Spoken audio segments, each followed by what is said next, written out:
ప్రియ దేవుని బిడ్డలారా, బైబిల్ చదవటం వినటం వల్ల మనలో విశ్వాసం పెరుగుతుంది. మన మార్గానికి త్రోవ చూపుతుంది. సమస్త జనులను శిష్యులనుగా చేయుడి మత్తయి 28:19 వచనంలో దేవుని వాక్యం తెలియచేస్తోంది. తెలుగు బైబిల్స్ను ఆర్ఆర్కే మూర్తి గారు రీసెర్చ్ చేసి విశ్లేషణ చేసిన బైబిల్లోని ప్రతి అధ్యాయాలను వచనాలను వరుస క్రమంలో అనగా ఆదికాండం నుండి ప్రకటనా గ్రంథం వరకు ఇవ్వబడుతుంది. ప్రతి ఒక్కరూ ఆధ్యాత్మికంగా విశ్వాసంలో బలపడి మీ జీవితంలో ఎదుర్కొంటున్న సమస్యల నుండి విడుదల పొందండి. ప్రతి ఒక్కరూ మీ దీవెన టీవీని సబ్స్క్రైబ్ చేసి ఈ వాక్యాన్ని లైక్ చేసి మీ మిత్రులకు బంధువులకు షేర్ చేయండి. దేవుని సువార్తను ప్రకటింపబడుటలో మీరు పాలిభాగస్తులు కండి. క్రీస్తునందు ప్రియ సోదరీ సోదరులారా, బావున్నారా? ఎఫెసీ పత్రిక 2వ అధ్యాయం 4వ వచనం, మత్తయి సువార్త 28వ అధ్యాయం 18వ వచనంతో మిమ్మల్ని నేటి పాఠానికి ప్రేమపూర్వకంగా ఆహ్వానిస్తున్నాము. ప్రభు అన్నాడు, పరలోకమందు భూమి మీద నాకు సర్వాధికారము ఇవ్వబడి ఉన్నది. అవును, యేసు సర్వాధికారి. దేవుడు కరుణా సంపన్నుడై ఉండి తన మహాప్రేమ చేత క్రీస్తుతో కూడా మనలను బ్రతికించాడు. యేసు కరుణా సంపన్నుడు. ఆయనకే మహిమా ప్రభావములు. రండి ప్రార్థన చేసుకుందాము. కృపాసత్య సంపూర్ణుడవైన మా పరలోక తండ్రి, పరిశుద్ధ దేవా, నీకు మా హృదయపూర్వకమైన కృతజ్ఞతలు. దేవా, నీ ప్రేమ మమ్ములను బలవంతం చేస్తున్నది. నీ ప్రేమ మమ్ములను ఎంతటి త్యాగానికైనా సిద్ధం చేస్తుంది. నీ చిత్తమే మాకు అన్నిటికంటే ఉత్తమం, శ్రేష్టం. ధైర్యము, నిరీక్షణ, ఉత్సాహము మాకు అనుగ్రహించండి. హృదయశుద్ధి మాకు దయచేయండి. మాలోని స్వార్థాపేక్షను తెగటార్చండి. దేవా, నీ సేవలో మాకెంతైనా స్వేచ్ఛ ఉంది. మా హృదయ నాడి నీకు ఉత్సాహధ్వని చేస్తోంది. మాకు నీ దీర్ఘశాంతమును అనుగ్రహించు దేవా. నీ పనిలో మాకు విశ్వసనీయత కలిగించు తండ్రి. నీ చేతులలో నన్ను మమ్ము పట్టుకొని మమ్ములను శిలువ మార్గములో నడిపిస్తున్నావు. మా దేశమందలి సంఘములను, సంఘబిడ్డలను, నాయకులను, కాపరులను, సువార్తికులను ఆత్మతో నింపి బలపరచు దేవా. సంఘ కార్యక్రమములలో నీ మహిమ ప్రచురమవ్వాలని ప్రార్థిస్తున్నాము. యేసు, నీ నామమున సంఘము ప్రజా సంక్షేమకరమైన సత్క్రియలు విరివిగా చేయగలుగునట్లు ఆశీర్వదించండి, బలపరచండి. దేశమును, దేశ ప్రభుత్వమును, పరిపాలకులను, అధికారులను ఆశీర్వదించండి. దేశమును అరిష్టముల నుండి, కరువు కాటకముల నుండి కాపాడండి.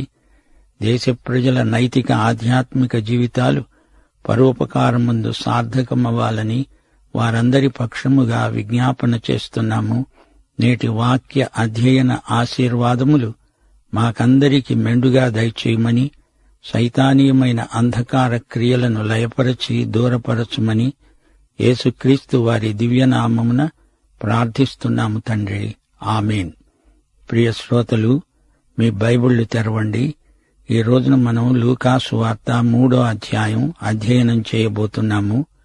1వ వచనం నుండి, తిబెరి కైసరు ఏలుబడిలో 15వ సంవత్సరమందు యూదయకు పొంతి పిలాతు అధిపతిగాను, గలిలయకు హెరోదు చతుర్థాధిపతిగాను, ఇతూరయ్య, త్రికోనితి దేశాలకు అతని తమ్ముడైన ఫిలిప్పు చతుర్థాధిపతిగాను, అబిలేనే దేశానికి లుసానియ అధిపతిగాను, అన్నా, కయప ప్రధాన యాజకులుగాను ఉన్న కాలమున అరణ్యములోనున్న జకర్యా కుమారుడైన యోహాను నొద్దకు దేవుని వాక్యం వచ్చింది.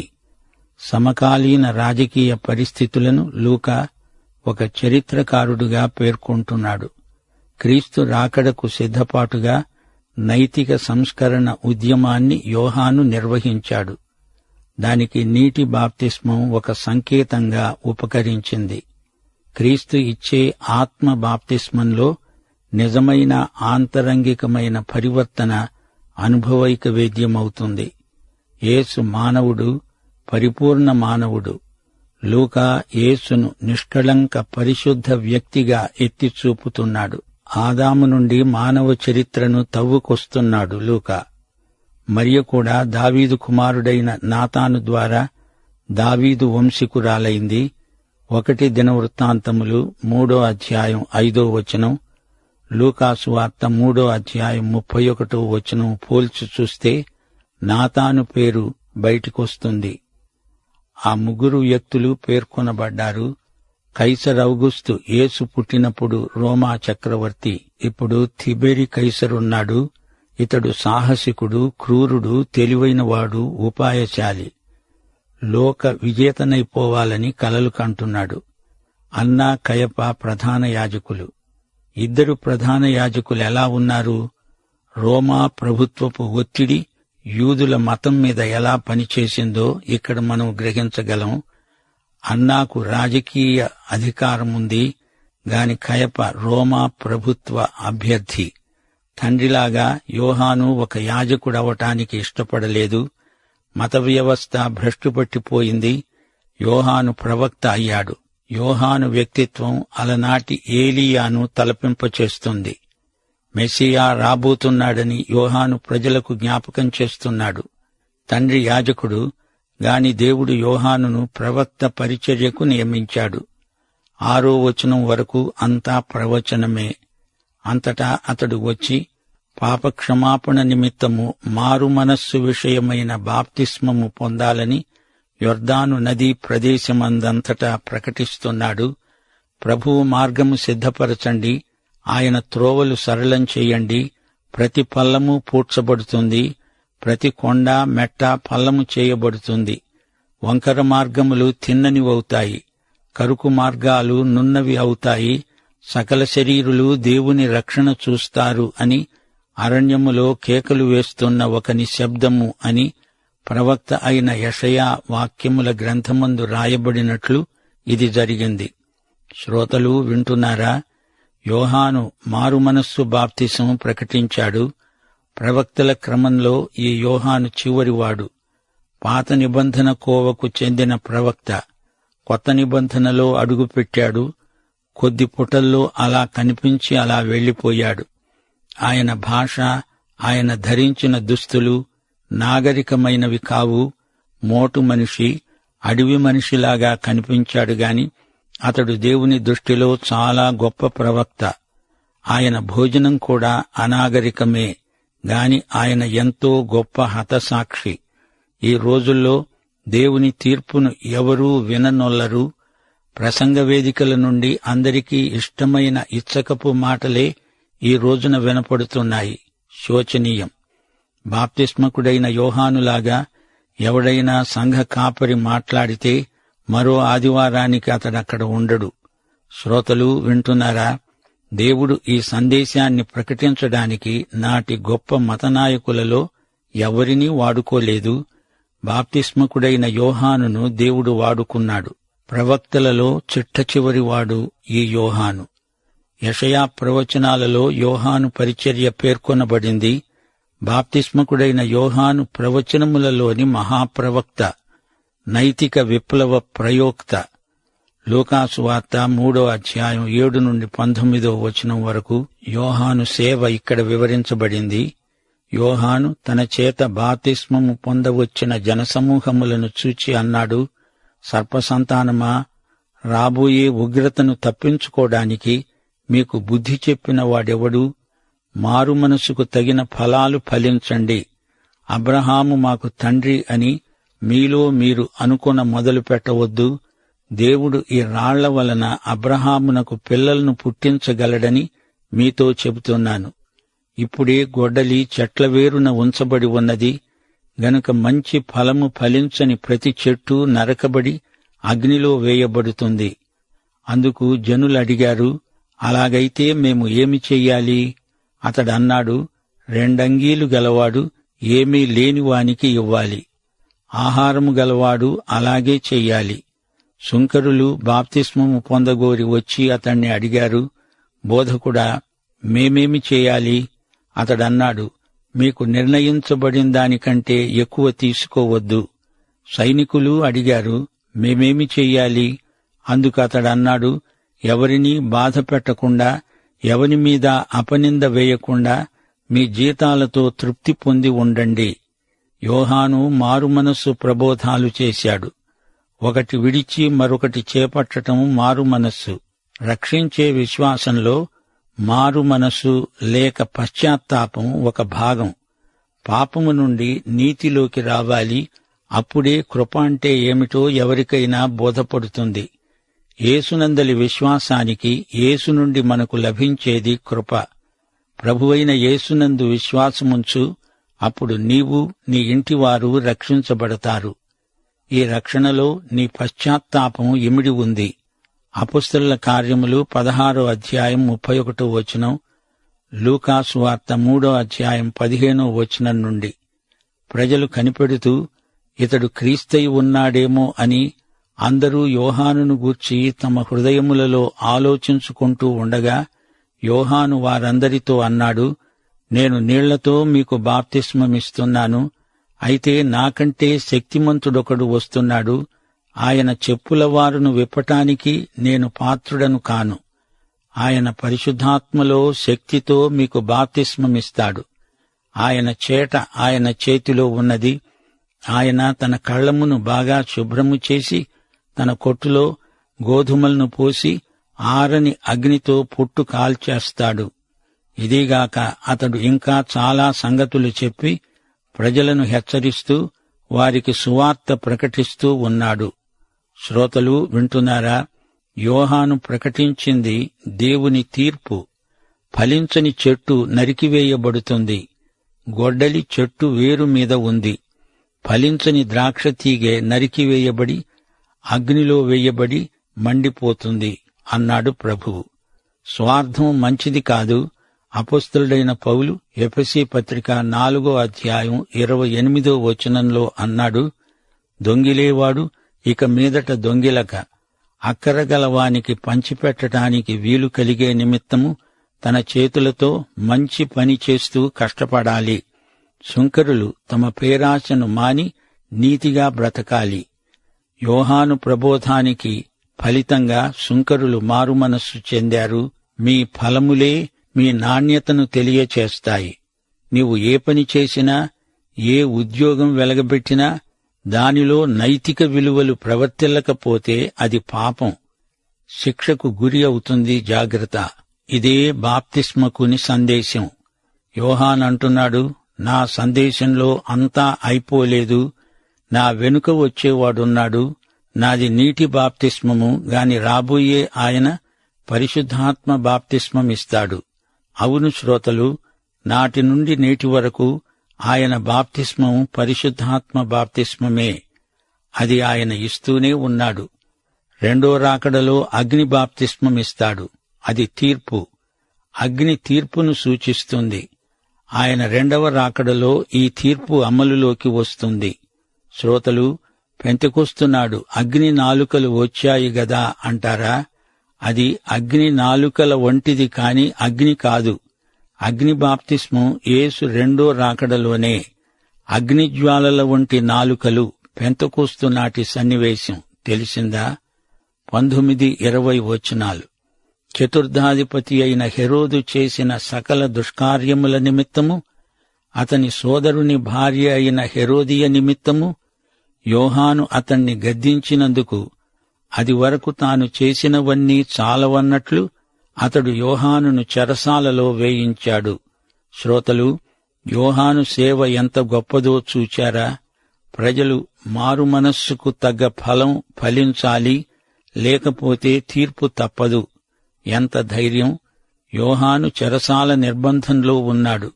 లూకాసు వార్త 3వ అధ్యాయం 21-22 వచనాలలో ఒక సత్యం ఉంది. ఇదొక మర్మం. దేవుని కుమారుడు బాప్తిస్మము పొందగా పరిశుద్ధాత్మ ఆయన మీదికి పావురము వలె దిగిరాగా తండ్రి పరలోకము నుండి ఆమోదవాక్కు పలికాడు. దీనికి అర్థమేమిటి? మన రక్షణలో పరిశుద్ధ త్రిత్వం ప్రమేయం ఉన్నది. తండ్రి కుమార పరిశుద్ధాత్మలు యేసు బాప్తిస్మమప్పుడు ఏకీభవించారు. ప్రజలందరూ బాప్తిస్మము పొందినప్పుడు యేసు కూడా బాప్తిస్మము పొంది ప్రార్థన చేస్తూ ఉండగా ఆకాశము తెరువబడి పరిశుద్ధాత్మ శరీరాకారముతో పావురము వలె ఆయన మీదికి దిగివచ్చాడు. అప్పుడొక శబ్దము ఆకాశము నుండి వచ్చింది. ఎఫెసీ పత్రిక 1 అధ్యాయం 1 నుండి 14 వచనం వరకు త్రిత్వం కనపడతారు. చూస్తారా? తండ్రి అయిన దేవుడు, ప్రభువైన యేసుక్రీస్తు, పరిశుద్ధాత్మ చేత మీరు ముద్రించబడ్డారు. దేవుని మహిమకు కీర్తి కలగడానికి ఆయన సంపాదించుకున్న ప్రజలకు విమోచనము కలిగే నిమిత్తము పరిశుద్ధాత్మ మన స్వాస్థ్యమునకు సంచకరువు అనగా బయాన. దేవుడు క్రీస్తునందు పరలోక విషయంలో ఆత్మ సంబంధమైన ప్రతి ఆశీర్వాదము మనకనుగ్రహించాడు. ఆయన కృపామహిమకు కీర్తి, యేసుక్రీస్తు ద్వారా మనం దేవుని కుమారులమయ్యాము. దేవుని కృపామహదైశ్వర్యము, ఇది సత్యవాక్యం, రక్షణ సువార్త. లూకాసువార్త 3 అధ్యాయం 23 నుండి 38 వచనం వరకు చరిత్ర. ఇదంతా మరియ వంశావళి క్రమం, పెద్ద జాబితా. యేసు బోధించ మొదలుపెట్టినప్పుడు ఆయన దాదాపు 30 ఏండ్ల ఈడుగలవాడు. ఆయన యోసేపు కుమారుడని ఎంచబడ్డాడు. ఇది యోసేపు వంశక్రమం కాదు, మరియది. యోసేపు వంశావళి మత్తయి సువార్తలో ఉంది. యోసేపు వంశక్రమం అబ్రహాముతో మొదలై దావీదు ద్వారా, అతని కుమారుడైన సొలొమోను ద్వారా వచ్చింది. చట్టరీత్యా సింహాసనానికి హక్కుభుక్తములు యోసేపు ద్వారా వచ్చాయి అని మనం గ్రహించాలి. అయితే లూకా దావీదు నుండి ఇంకా వెనక్కు ఆదాము దాకా వెళ్ళాడు. లూకా మరియ వృత్తాంతం రాస్తున్నాడు. ఇది మరియ వంశక్రమం. మరియ రక్తనాళాలలో దావీదు రక్తం ఉంది. ఆమె ద్వారా దావీదు సింహాసనానికి హక్కు సంక్రమిస్తుంది. యేసుకు సింహాసనమునకు అధికారపూర్వకమైన హక్కున్నది. మరియలో దావీదు రక్తం ఉంది. దావీదు కుమారుడు నాతాను ద్వారా మరియ దావీదు వంశానికి చెందినదైంది. యేసుక్రీస్తు దావీదు కుమారుడు. లూకాసు వార్త ప్రకారం క్రీస్తు మనుష్య కుమారుడు. ఆయన లోకరక్షకుడు. ఆయన వంశావళి అబ్రహాము నుండి ఇంకా వెనక్కు ఆదాము దాకా వెళ్లిపోతుంది. ఆదాము దేవుని మొదటి కుమారుడు, అనగా సృజించబడిన కుమారుడు. పాపం చేసి ఆదాము ఆ స్థితి నుండి అధోగతికి పడిపోయాడు. యేసుక్రీస్తు కడపటి ఆదాము. ఆయన దేవుని కుమారుడు. ఆయన సృష్టికర్తే, సృజించబడినవాడు కాడు. యేసు వచ్చి ఆదాము పోగొట్టుకున్న స్థితికి మానవతను తేవడానికి చేయవలసిందంతా చేశాడు. మానవుడు ప్రభువైన యేసుక్రీస్తునందు విశ్వాసముంచి దేవుని కుమారుడు కాగలడు. మరియ తండ్రి హేలి. శరీరరీతిగా యోసేపు యేసు తండ్రి కాడు, కాని సామాన్యంగా అలా వ్యవహరించారు. ఈ పేర్లు వింటారా? వీటి ధ్వని కూడా ఎంతో శ్రావ్యమనిపిస్తుంది. యోసేపుతో మొదలై వెనక్కు వెడతాము. మత్తతు, లేవి, మెల్కి, యన్న, యోసేపు, మత్తతీయ, ఆమోసు, Nahum, Esli, Naggai, Maath, మత్తతీయ, సిమియా, యోసేఖు, యోదా, Yohanna, రేసా, జెరుబ్బాబెలు, షయల్తీయేలు, నేలి, మెల్కి, అద్ది, కోసాము, ఎల్మదాము, ఏరు, యెహోషువ, ఎలియెజరు, యోరీము, మత్తతు, లేవి, షిమ్యోను, యూదా, యోసేపు, యోనాము, ఎల్యాకీము, మెలెయ, మెన్న, మత్తత, నాతాను, దావీదు, యెషయి, ఓబెదు, బోయజు, షల్మాను, నయస్సోను, అమీనాదాబు, ఆరాము, ఎస్రోము, పెరెసు, యూదా, యాకోబు, ఇస్సాకు, అబ్రహాము, తెరహు, నాహోరు, సెరూగు, రయు, పెలెగు, హెబెరు, షేలహు, కేయినాను, అర్పక్షదు, షేము, నోవహు, లెమెకు, మెతూషెల, హనోకు, ఎరెదు, మహలయేలు, కేయినాను, ఎనోషు, షేతు, ఆదాము. ఆదాము దేవుని కుమారుడు. ఇది వంశవృక్షక్రమం. మొదటి ఆదాము నుండి కడపటి ఆదామైన యేసుక్రీస్తు వరకు. ఈ అధ్యాయం మొదట్లో పొంతి పిలాతు అనే అధిపతి పేర్కొనబడ్డాడు. ఇతడు రోము గవర్నరు. హెరోదు అంతిప సోదరుడు ఫిలిప్పు. హెరోదు రాజధాని కైసరయ్య ఫిలిప్పు. అన్నా కయప ప్రధాన యాజకులై ఉన్నప్పుడే యోహాను సేవ ప్రారంభమైంది. అన్నా అల్లుడే కయప. అన్నాయే అసలు ప్రధాన యాజకుడు. అయితే రోమా ప్రభుత్వం కయపను ప్రధాన యాజకుడుగా నిలువబెట్టింది. అన్నా కయప ఇద్దరూ ప్రధాన యాజకులని వ్యవహరించబడ్డారు. దేవుని వాక్యము యోహానుకు వచ్చింది. అరణ్యసీమలో ఉన్న యోహానుకు దేవుని వాక్యం వచ్చింది. పాపక్షమాపణ కొరకైన మారుమనస్సు బాప్తిస్మమును యోహాను ప్రకటించాడు. హృదయ పరివర్తన ప్రజలకు కలగాలి. బాప్తిస్మము వారి మనస్సుకు, పాపక్షమాపణకు ఫలితం.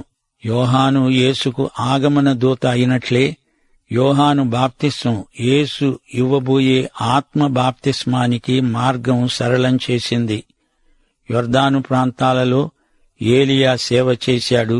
ఏలియాలాగే యోహాను అదే ప్రాంతంలో సేవ కొనసాగించాడు. యెషయా ప్రవచనంలో ఈ యోహాను ఉన్నాడు. అరణ్యములోని కేక. ప్రభువు మార్గాన్ని సరళము చేసే ఆగమన దూత బాప్తిస్మకుడైన యోహాను. అరణ్యములోని కేక అరణ్యాన్ని మెస్సియా రాకడకై సిద్ధం చేస్తోంది. యోహాను అశేష ప్రజల హృదయాలను యేసుక్రీస్తు వైపు తిప్పాడు. వారు యేసునందు విశ్వాసముంచారు. సకల శరీరులు దేవుని రక్షణను అనగా రక్షకుణ్ణి చూస్తారు. సార్వత్రిక రక్షణ. యోహాను ప్రబోధాలు, ప్రసంగాలు నైతికమైనవి. ప్రజల నీతి ప్రమాణాలు అడుగంటిపోయిన రోజులవి.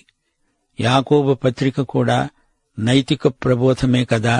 విశ్వాసాన్ని ప్రజలు రుజువు చేసుకోవాలి. వారిలో పరివర్తన రావాలి. సర్పసంతానమా అని వారిని సంబోధించాడు. దేవుని ఉగ్రత నుండి వెంటనే తప్పించుకోండి. ఫలరహితమైన విశ్వాసము దేవుని తీర్పునకు దారితీస్తుంది. జాతి గర్వం, మత గర్వం దేవుని తీర్పును ఎదుర్కోవలసి వస్తుంది. జాగ్రత్త. మంచి ఫలాలు లేని చెట్టు వేరు మీద దేవుని తీర్పు అనే గొడ్డలి ఉంచబడింది. యథార్థమైన పశ్చాత్తాపము లేని వారి గతి ఘోరం. దాతృత్వం, నిజాయితీ, సంతుష్టి లేని భక్తి ఎందుకు? ఇది యోహాను విసిరిన సవాలు. యోహాను సువార్త 20వ అధ్యాయం 22వ వచనం, యేసు పరిశుద్ధాత్మ బాప్తిస్మము పొందడమే కాదు, పరిశుద్ధాత్మ బాప్తిస్మము ఇచ్చేవాడు కూడా. యేసు తన శిష్యులను పంపుతూ వారి మీద ఊది పరిశుద్ధాత్మను పొందండి అన్నాడు. పెంతెకోస్తునాడు ఆత్మ బాప్తిస్మ వాగ్దానము పూర్తిగా నెరవేరింది. బాప్తిస్మకుడైన యోహాను సేవాకాలం 3 సంవత్సరాలు. 2 ఏండ్లు చెరసాలలోనే ఉన్నాడు. యోహాను శిరచ్ఛేదం చేయబడిన హతసాక్ష్య వీరుడు. యేసు తన బాప్తిస్మమందు పాపులతో తనను తాను సంయుక్తపరచుకున్నాడు. తాను పాపి కాడు. పాపుల నిమిత్తమై ఆయన తానే పాపముగా చేయబడ్డాడు. బాప్తిస్మం సమయంలో యేసు ప్రార్థన చేస్తున్నాడని లూకా చెబుతున్నాడు. ఆకాశం అనగా పరలోకం తెరువబడింది. దేవుడు మానవ చరిత్రలోకి ప్రవేశించి ప్రత్యక్షమవుతున్నాడని, ఇది సంపూర్ణ ప్రత్యక్షమని, పరలోకం పూర్తిగా బార్లాగా విశ్వాసుల కోసం తెరువబడిందని అర్థం. పాత నిబంధనలో పావురము శాంతికి సంకేతం. తీర్పు నుండి విడుదల పొందడానికి పావురం ప్రతీక. పావురము వలె పరిశుద్ధాత్మ రావడంలో క్రీస్తు దగ్గరికి వచ్చిన వారికి రక్షణ అని ప్రకటించబడింది. యేసే నా ప్రియకుమారుడు, ఈయన యందే నాకానందం అని దేవుడన్నాడంటే యేసుదే సార్వభౌమాధికారం. బాప్తిస్మం కాగానే యేసు వంశవృక్షం పేర్కొనబడింది. యేసు సేవ ప్రారంభించినప్పుడు 30 ఏండ్లవాడు. ఆదికాండం 41వ అధ్యాయం 46వ వచనం, యోసేపు ఈజిప్టు రాజైన ఫరో ఎదుట నిలిచినప్పుడు 30 సంవత్సరాల వాడు. ఆదాము నుండి యేసు వరకు మొత్తం 76 పేర్లు. దేవుడి నుండి మొదలుపెట్టి దేవుణ్ణి కూడా లెక్కిస్తే మొత్తం 77 పేర్లవుతాయి. అయితే దేవుణ్ణి లెక్కించలేదు. ఆయనను ఎవరు ఏ పేరుతో లెక్కించగలరు? మత్తయి సువార్తలో, లూకా సువార్తలో వంశవృక్షంలో ఈ 2 షయల్తీయేలు, జెరుబ్బాబెలు వద్ద కలుసుకొని మళ్లీ వేరవుతాయి. తిరిగి యోసేపు, యేసు వద్ద కలుసుకుంటాయి. లూకా ఈ వంశావళిని అబ్రహాము వరకు, అక్కడి నుండి వెనక్కు ఆదాము వరకు, ఆదాము నుండి దేవుని వరకు తీసుకువెడతాడు. రక్షకుడు సార్వత్రిక సార్వజనీన రక్షకుడని, ఆయన రక్షణ ప్రసాదించాడని ఇందులోని విశేషం. యూదులను అన్యులను రక్షించినవాడు యేసు. ఆయన అందరికీ ప్రభువు. అన్యజనులకు ఆయన వెలుగైతే ఇశ్రాయేలుకు మహిమ. యేసు యొక్క అసలైన సిసలైన మానవత ఈ వంశవృక్షంలో కనబడుతోంది. చూచారు గదా. మనుష్యులందరిలో మహామనుష్యుడు యేసుక్రీస్తే. ఆయన లీలామానుష విగ్రహుడు కాడు, వాస్తవ మానవుడు, వాస్తవ దేవుడు. ఆయన ఈ రెండూ ఒకే సమయంలో అయి ఉన్నాడు. మనుష్యులను రక్షించిన దేవనరుడు, మానవతా ప్రతినిధి, దేవుని ప్రతినిధి. యూదజాతి వ్యవస్థాపకుడు అబ్రహాము. మానవజాతి సృష్టికర్త దేవుడు. ఆ దేవుని అద్వితీయ కుమారుడు యేసు, అవతరించిన దేవుడు. జాతీయమైన అడ్డుగోడను యేసు పడగొట్టాడు. యూదేతరులను క్రీస్తునందు సమైక్యపరచినవాడు ప్రియతమ యేసుక్రీస్తు. యేసు వంశావళి మానవ వంశావళి. దేవునికి స్తోత్రం. మత్తయి సువార్తలో యోసేపు పితరుల జాబితా, లూకా సువార్తలో మరియ పూర్వీకుల జాబితా. ఈ రెండూ సరైనవే. యోసేపు మరియా ఇద్దరూ దావీదు వంశీకులే. మత్తయి రాజవంశాన్ని పరిచయం చేస్తే లూకా యాజక వంశాన్ని పరిచయం చేశాడు. యేసు మనకు రాజు, ప్రధాన యాజకుడు. ప్రియ శ్రోతలు, లూకాసువార్త 3వ అధ్యాయం మరోసారి చదువుకోండి. యేసు ఆగమన దూతను కలుసుకోండి. మారు మనసు సందేశం వినండి. ఆ మాటకొస్తే యేసు రెండో రాకడకు మనమంతా ఆగమన దూతలమే. అవును అని చెప్పండి. పాఠం ఇంతటితో సమాప్తం. యేసుక్రీస్తు వారి కృప, తండ్రి అయిన దేవుని ప్రేమ, పరిశుద్ధాత్మ అన్యోన్యత మనకందరికీ నిత్యత్వము పర్యంతము తోడై ఉండునుగాక. ఆమేన్.